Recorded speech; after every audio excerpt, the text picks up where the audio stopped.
Thanks, Jeff. Really appreciate it. Thank all of you for coming. I'm going to talk about what we call the relevance imperative today. And I'll start with sort of a little story of how I got to LinkedIn and how we got to this concept around relevance. As Jeff mentioned, the history here is that I founded Bizzo in 2008. And it's interesting, Bizzo came out of being a B2B marketer myself. By the way, it sounds like I'm in a stadium here. We hear that echo? So maybe we can turn it down slightly. Thank you. So started by founding Bizzo because I was a B2B marketer and I was struggling to create relevance at scale. So I was doing search, I was doing email as a marketer, and I was getting to some degree of scale, but I couldn't break through. And I started looking around, and I noticed that there was a ton of innovation going on in the B2C marketing world, but not very much in the B2B marketing world. And so, as an entrepreneur that had founded companies before, I founded a company. And good news, bad news story. The good news, obviously, is that after growing it to a very successful exit with LinkedIn, we now have a platform to scale this concept of relevance, of how you get the right message in front of the right marketers. The bad news is that, when I founded Bizzo, relevance was sort of a nice to have. It was forward thinking in 2007, 2008. Today it's more of an imperative. We have to have it to compete, and yet most marketers aren't doing it today. Most marketers aren't creating the right relevant experiences for the customers that customers have grown to expect today. And that's why it's becoming so much of an imperative. So why has this happened? Start with the thought exercise. So what's the best shopping experience on the web today? Just shout it out. Amazon. A lot of Amazon. I was going to say exactly the same thing. So you go to Amazon, why is it such a great experience? Easy, they have it all. Customer service. I heard the answer I was looking for here. They know what you want. How do they know what you want? Basically what they're doing is they're saying, okay, what have you bought in the past? What have you looked at but haven't bought?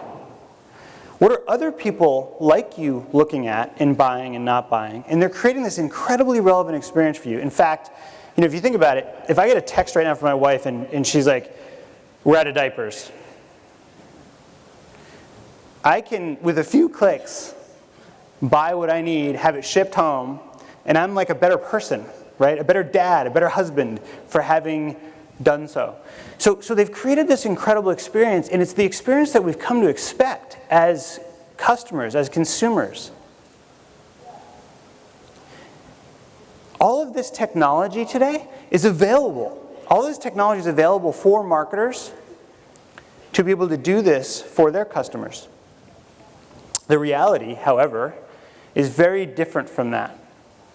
Today, most B2B buyers are taking what I call a random walk around the internet to find products and services. Basically, they are going through a path that is led by a search. So they'll type something in Google, they'll end up with links, they'll click on a link, they'll go to a landing page, it won't be quite what they're looking for, they'll go back, they'll do another search, they'll click on a link, they'll go back. It's a random walk. And ultimately, marketers' hopes today are that they'll get in the way of this random walk. And somebody will find them and get to their product or service as the solution. This is a huge, huge missed opportunity. To put some math behind it, think about this for a second. Sorry, struggling with my clicker. Huge missed opportunity. Think about this for a second. From a math perspective, right? So today when we look at landing pages, we look at websites from a B2B marketer perspective, for every 100 people that show up on a website today, on average, 5 convert. And that's converting into a known person, a known entity, or a known contact. 95 leave, right? 95 are on that random walk, and for whatever reason, that website, the marketer's home on the internet, isn't relevant. It's not creating the right experience for the customer. What's even more kind of incredible is that today's emails, so once somebody has said to you, yeah, I'm interested in being in your email list, there's something relevant for me here, they've actually given you their information, only 20% of them are opening those emails. Think about that. Basically what they're saying to you is, you're not relevant to me. You're not interesting to me. I'm not compelled by whatever you're sending me if 80% are not opening those emails. When you do all the math and you put it all together, we have a huge, huge problem. We have an abysmal success rate in marketing today. The crux of the problem, the issue here, is scale. What's so special about what Amazon has done is that they've been able to accomplish this kind of one-to-one experience, this one-to-one interaction at a scale nobody's been able to do it before. You know, it's really easy, for instance, if I walk up to you and say, hey, what are you looking for? And you tell me, you say, oh, I'm looking for, you know, a product that does such and such. And I can say, oh, we have one of those, and help you through that experience. It's actually kind of like,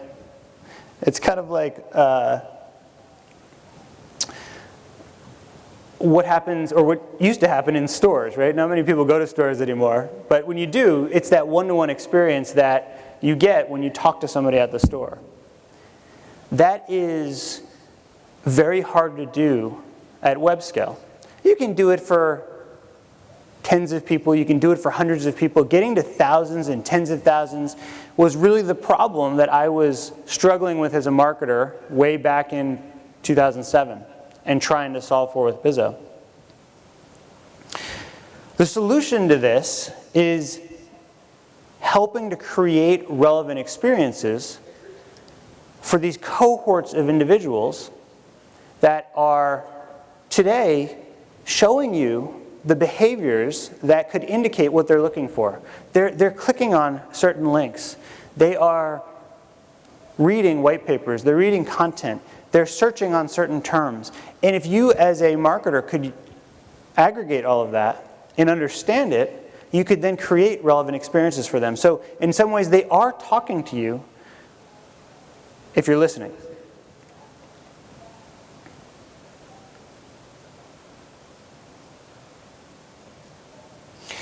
So again, good news, bad news story here is that things are changing.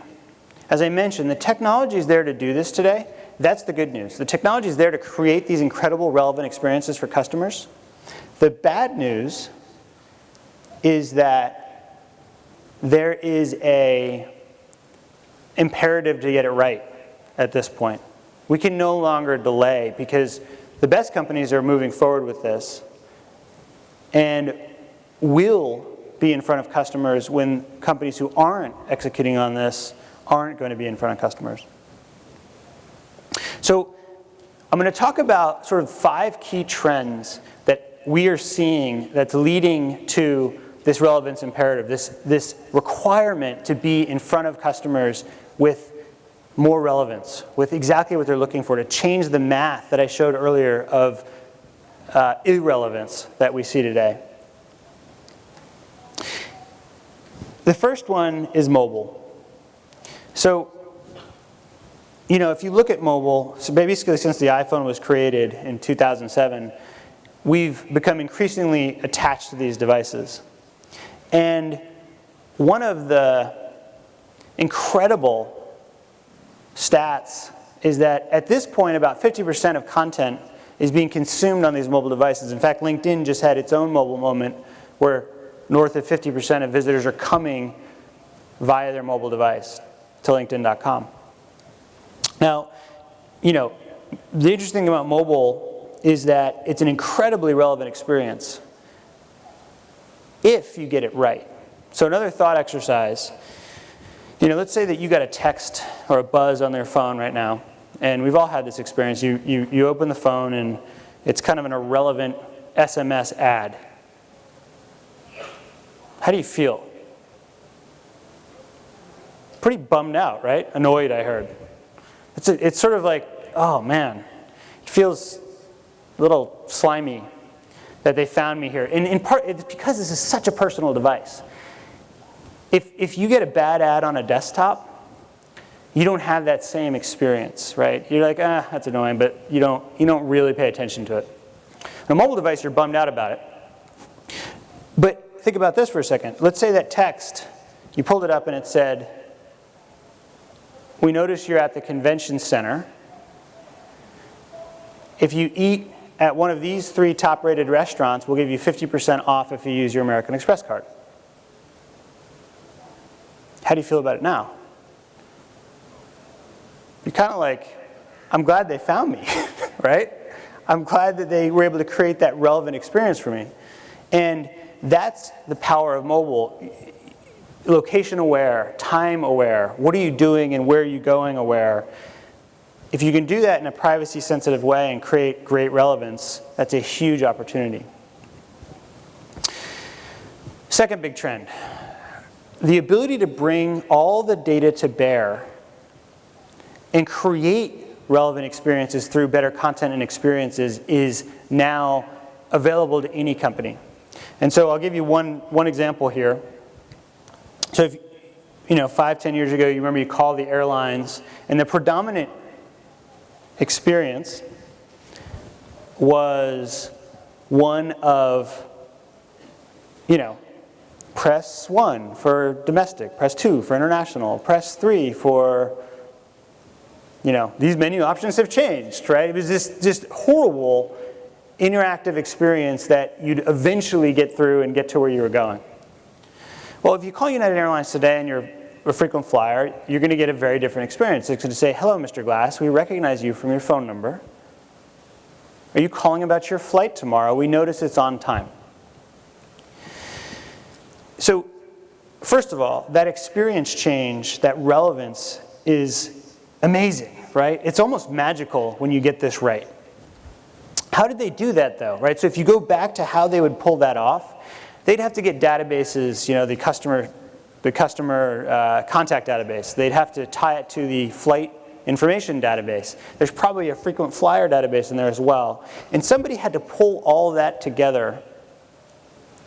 And historically, that would have been very difficult to do. Today, it probably was still pretty difficult, but the way they did it, it was by starting with the customer first and basically saying, what experience am I trying to create? And then working backwards from there, right? Trying to figure out, okay, here are the experiences that I want to create, and here are the databases, here's the capabilities I need to pull that together.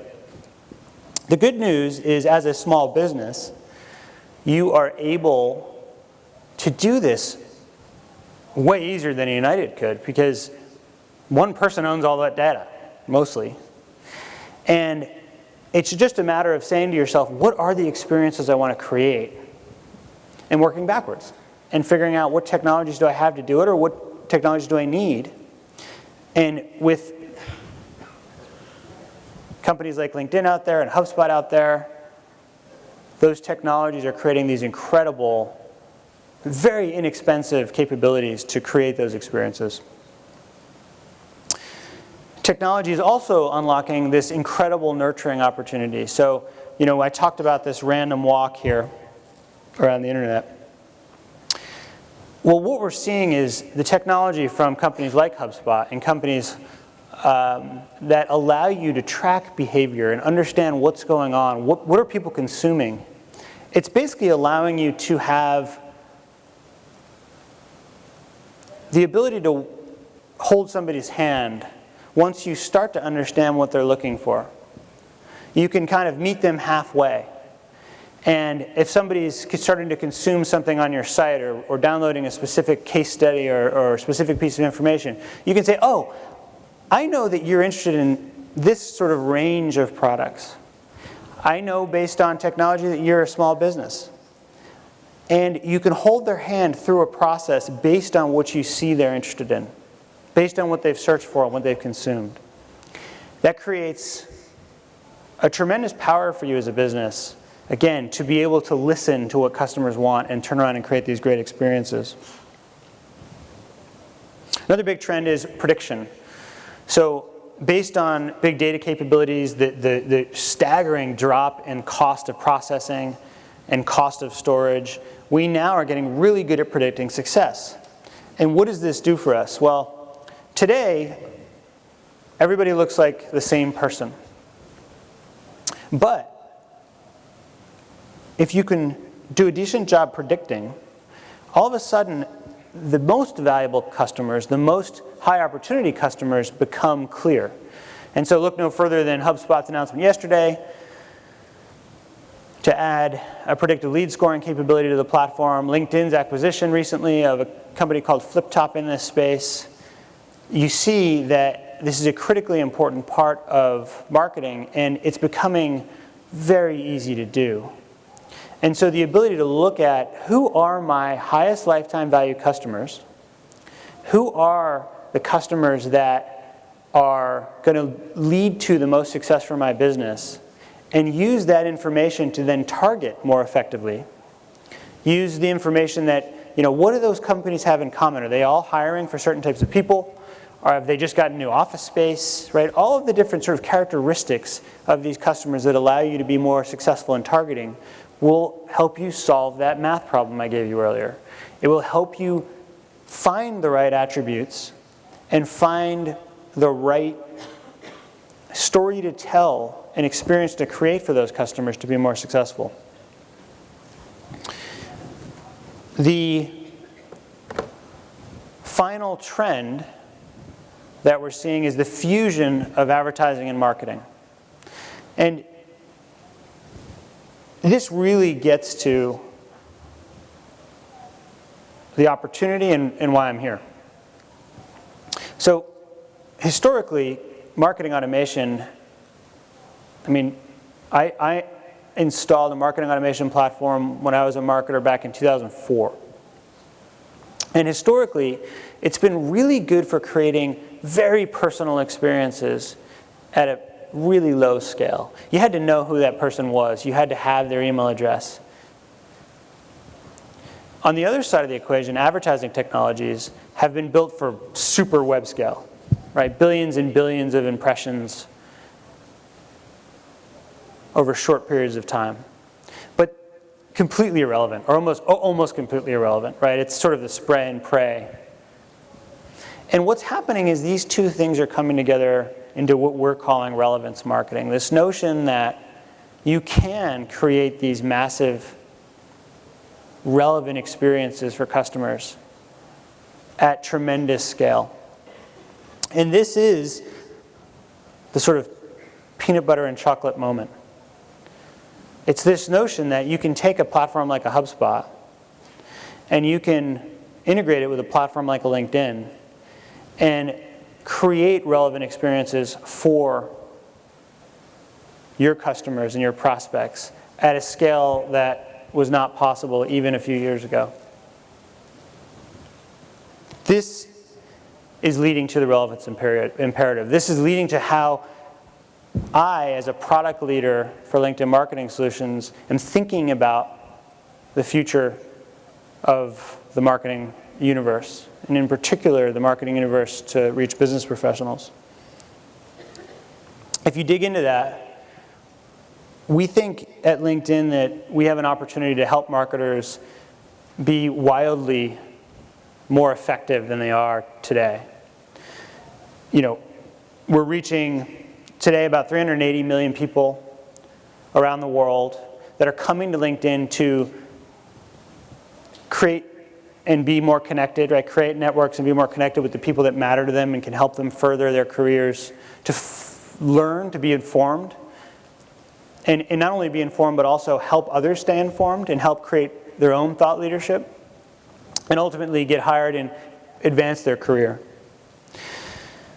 We have a publishing platform which is, over the last couple of years started to really change how marketing is being done and how professionals are able to distribute their specific knowledge bases in the professional world. We've seen a total of about 1 million posts on the platform today, but that's accelerating. We're seeing over 10,000 posts a day at this point on the LinkedIn platform. And if you pull all that together, ultimately our mission in LinkedIn Marketing Solutions is how can we be the most effective platform to help marketers engage with professionals that matter for their businesses. And if you tie that, so this incredible scaled platform with the relevance imperative, what does it mean? Basically, what we're trying to accomplish here is a full funnel set of capabilities so that depending on what you're trying to accomplish and who you're trying to reach, you can do it. And we took a step back and we said, well, what does that mean? What would marketers want? The first thing they would want is to be relevant early. They'd want to make sure their brand was available to prospects when they started this process. And so we've built products that are specifically aligned with that mission. That notion of being able to get your brand in front of prospects in a high impact way. You'd want to be relevant both on and off the desktop. Again, this 50% mobile, highly relevant requirement means that you have to have products and services that are mobile first, that are able to create that wow moment of, I'm glad you found me, because that's really relevant to me and really valuable to me right now.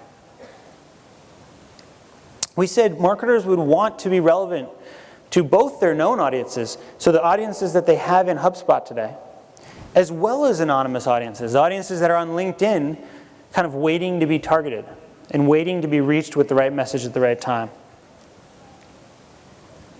So we built capabilities, and this is part of the acquisition as well. We've acquired capabilities to help create segmentation and help create these cohorts of audiences that are highly targetable, and marketers can both on LinkedIn and off LinkedIn reach them with sequence storytelling.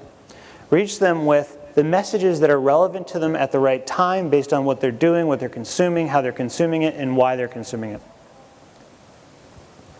Ultimately, we said, well, they'd want to measure everything.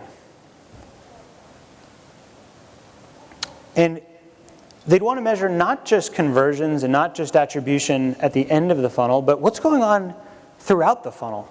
Am I seeing the right behavior changes early in the funnel? Are people visiting my site more often? Are they engaging with more page views on the site based on the messages I'm putting in front of them? To allow marketers to use that sort of understanding, that listening, to be more relevant over time.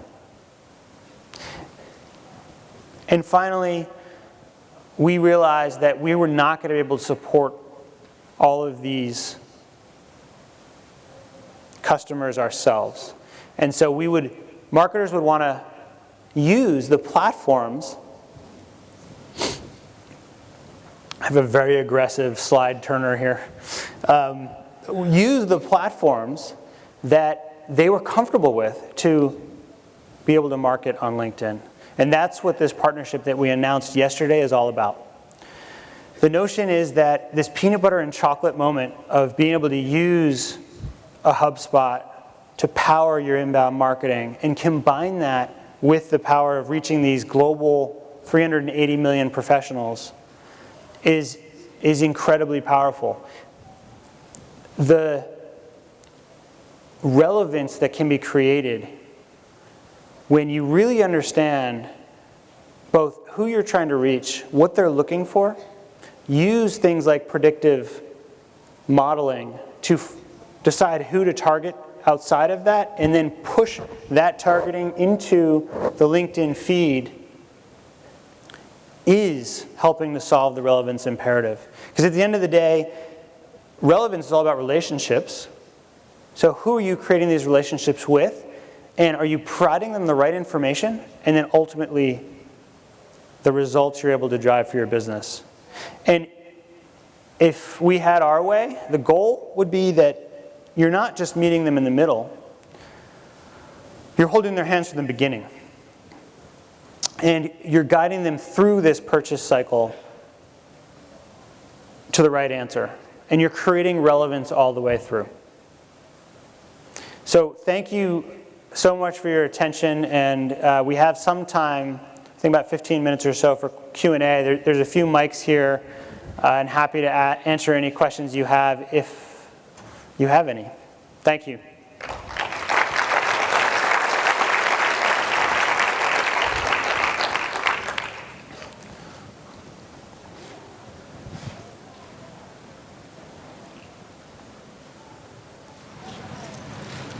Hi, I'm Tirsa Coates. Question I have about relevance and making things more personalized. It seems like there's a fine line that we have to balance between giving people information that they're actually looking for at the time that they're looking for it, and also protecting privacy. And so I'm a little torn. As a marketer, of course, I love having more information about what you're interested in, what you're reading, what you're liking, etc. But then as a user, I'm a little concerned about having so much access given for the purposes of marketing things to me. So I wanted to hear your thoughts on that. It's a great question, and it's critically important. I actually wrote a book about sort of how you can use big data to drive business, and we had dedicated an entire chapter to this very question, this balance. And I think what it comes down to is what we sort of call the 2 C's: choice and control. Right? So you have to create the environment for the users to have a choice to opt out of this kind of targeting. And you have to create the transparency so that users know what's happening. And then sort of the environment for them to make the right changes if they are either creeped out by this or just not whatever their choice might be. Right. And so, a great example, you can see how Zappos has done this. In every one of their ads, they have a very clear, we are targeting you based on this. We think it'll create a better experience for you, but at the end of the day, it's your call. And they give them the opt-out capabilities. And so I would say that's the best practice for how you do this as a marketer in the right way. Yeah. Thanks. Absolutely. Over here. Hi, thank you. I was fascinated by your expression of anonymous, because anonymous is where growth opportunities can arise and large scalable opportunities. How would you approach if you're a company and you're trying to identify the anonymous? They're also anonymous to you. You don't know that they're interested. How would you suggest as a method to go about saying, hey, this is where I might identify anonymous to start to engage with? It's a great question. So there are a lot of technologies today that allow you to start to understand that better. So one example is LinkedIn actually provides a service where you can see the industry, the job functions, the seniorities of the people coming to your website. So you can start to categorize people into who they are from a demographic standpoint. There are capabilities for you to actually measure, using similar analytics, what are they doing on the website? And what are they consuming? And when you start to create the combination of the behaviors, the demographic selects, then you start to understand things like keywords that are driving those people. You can actually get a really good understanding. It's still anonymous, right? You still don't know who they are from a PII perspective or being able to identify their email address, but you can get a great understanding of the cohorts that matter. And that is where you can start to be very focused on the persona marketing. What do those personas need, and how can I best provide it to them? Thank you. Thank you. Hi, I'm Martha, and I'm interested in your insights on mobile for B2B marketing, because I think you can envision as a consumer what the consumer needs based on where they are, but how do you apply that to B2B, or what are some trends or insights there? It's another great question. So, LinkedIn, the fastest growing product in LinkedIn's history is our sponsored content product. And today, the majority of that is mobile. And so what we're seeing is that that B2B brands are using the relevance of the LinkedIn feed, right? The fact that people are looking at that feed to see relevant content for networking, for their profession, et cetera, to put these messages in front of them at that time. And when you can find those contextual areas in mobile, right, based on when somebody's ready to consume that information, it's a feed-based platform, and so it's easy to consume. And we've sort of been trained by Twitter and now Facebook to consume information this way. It becomes a highly relevant experience. I think we're going to see more of this as time goes on in B2B. So for instance, there are a lot of B2B companies that should be noticing that you're at this conference right now and being relevant to you by saying, you know, for instance, if let's just use a random predictive modeling space. If I'm a predictive modeling company, I would love to target everybody who's at Inbound and say, here are the top 7 talks you should go to if you're interested in predictive modeling. But imagine the relevance of that if that showed up on your phone. And the brand association of a company helping you figure your way out through this huge event. So those are the kinds of experiences and an example of how you might think about it. Okay, thank you. Sure. Hi, Russell. I'm Alex. Thank you for your excellent insights today. Thank you. I am in the staffing and recruitment industry, and I have a love-hate relationship with LinkedIn. On the one hand, we've built a $40 million business very quickly on the back of your platform. A lot of our recruitment efforts are centered around LinkedIn Recruiter. We've done a lot of advertising and lead generation very successfully using your platform. On the other hand, as a relatively small business, I find that LinkedIn doesn't always want to engage with us unless we spend at a certain threshold. LinkedIn sponsored emails, for example, have a required minimum spend of $15,000 or $20,000, and many of the conversations that I have with your ad representatives go along those lines. How much money do you spend? If you don't spend $100,000 or plus, you kind of get shuffled off to the side. Yep. So I wonder, from a B2B, relatively small business perspective, what is LinkedIn doing and thinking about to capture my advertising dollar and assist me in growing my business? Because I'm very interested in using your platform and have done so successfully, but don't feel like I can leverage and use all of your tools.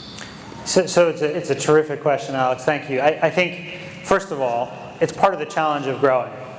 And so as LinkedIn has grown rapidly over the past, in particular, sort of 5-6 years, it's become increasingly challenging to service that small business because of the needs of the larger businesses.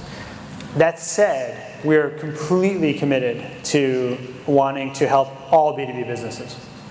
And so if you look at our product roadmap, first of all, partnerships like this are going to be important. Partnerships with companies that service the small and medium business well are going to be critical to how we pull that off. And so we're going to continue to do things like that. Second of all, the mission for us is everything should be both full service as well as self-service. And today, part of the problem is sponsored emails is a great example. It's only a full service product. And so for us to support that profitably, we have to create a minimum. And if you can't hit that minimum bar, we just can't afford to support it. In the future, the plan is all the products are self-service, and so we can allow smaller budget sizes to participate. And so that's sort of the direction we're looking to go in. Just be patient with us. Okay, I look forward to that. Thank you. Thank you. Hi, my name is Roberto. I'm from Monterrey, Mexico. I have an agency and an inbound agency. And we just started with Sales Navigator from LinkedIn, and also post as much as we can in pools. And we have had fairly good success with attracting people we haven't been able to connect that prospecting phase and getting LinkedIn connections and leads into the funnel from a HubSpot. And I don't really understand very well what's the alliance that you're doing, or what's the, I know it's an advertising thing, right? Where you will be able to promote more your content through LinkedIn. How about, prospecting and starting the funnel? So if I understand the question right, I think that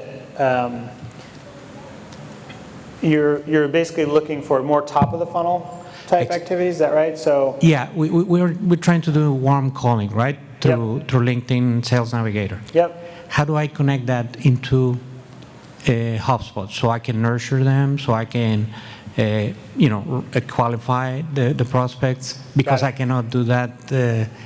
I have to do it manually in LinkedIn, one by one and so on. Yep, got it. So I think the best practice today between prospecting in a Sales Navigator and then moving it over to HubSpot is to have a person or a team of people, depending on your size, who are specifically responsible for moving people from that top of the funnel where you're saying, oh, these are the right fit, into the next stage where they've started to engage with you, they've filled out a form, a landing page. So you've got them interested, they fill out the form, somebody that qualifies that and then moves it into a marketing automation platform like a HubSpot. It would be kind of a best practice around that. And I think, most important is, are you creating enough relevant content so that they're interested in receiving more of that content? That's, when I'm discussing with marketers why they're having a gap there, it's usually based on lack of high quality content that is relevant to them at the right time so that they can kind of engage with your platform. They can see that you're creating more and more of this and they want more of it, because what you're asking to do is communicate with them over and over again through nurturing. In order to make that relevant for them, they have to feel like you have enough content that it's worth getting your emails on a weekly basis or what have you. Well, no, we do, but so we have good success with what we publish in LinkedIn, right? As a publishing platform. Yep. So we are relevant in there. My trouble is how to connect and automate the process, because as you said, you need to have people there doing this kind of manually, one by one, and getting from LinkedIn to HubSpot. Are you following me, what I'm saying? I think so. I mean, I think, today there's no sort of direct tie to push people from LinkedIn into HubSpot. So again, to me, I would go back to having a person that's sort of responsible for that. So how do you move them over into the platform that you want to use? Now, the integration we just did with HubSpot will allow you to get much more scaled in terms of advertising through HubSpot, right, and bringing these people in that way. But you'll still have to create that tie with your landing pages or your forms or what have you in order to push them into HubSpot at scale. Okay, thank you. Hey, my name's Mark. I appreciate the time and the insights. I think as a challenge that we've had, I'm part of a large company, but we have kind of a small entrepreneurial unit within that. And we recognize that, lots of data is going to give us a lot more relevancy. But in these starting stages, we're really producing content kind of by interviews and stuff like that to really figure out what should we be talking about. Looking back at the data, saying, was it relevant, was it not? But those initial stages are pretty painful and time-consuming. And, you showed a hockey stick there earlier, and that's kind of how we feel where we're going. Yep. But in those initial stages, I'm sure you can understand the frustration that happens when you think you hit a gold mine and you're in a dead end of that maze and no one actually walked by you to see that content. So it's almost like a chicken and the egg problem for us, in that you need good content, but you don't know what the good content is until you've produced enough content, right? So I was wondering if you had any tips kind of around that for finding the relevancy. Yeah, a couple thoughts. First is, don't skip the persona development phase, Yep. right? Be really good at who are you trying to reach and understanding what what their needs are, what their pains are, what they're trying to solve, right? I think what happens is a lot of times people go right to content creation without having a really good sense on who they're creating content for. Yep. So once you're sort of buttoned up there, then, you know, what's the expression? Good artists borrow and the best artists steal, right? Who's doing it well, right? And if you look at the companies who are doing it great for the personas you care about, you'll start to get some really good clues on what's working. And you can start to borrow those concepts for your own content marketing. Final thing I would say is be just rigorous around testing. You know, if at this point, A/B testing is so inexpensive and so easy to get up and running that it's almost like marketers aren't doing their jobs if they're not A/B testing everything. Headlines, copy, emails, content. And you should be constantly improving where you're from your starting point based on those A/B tests. Great. Thank you.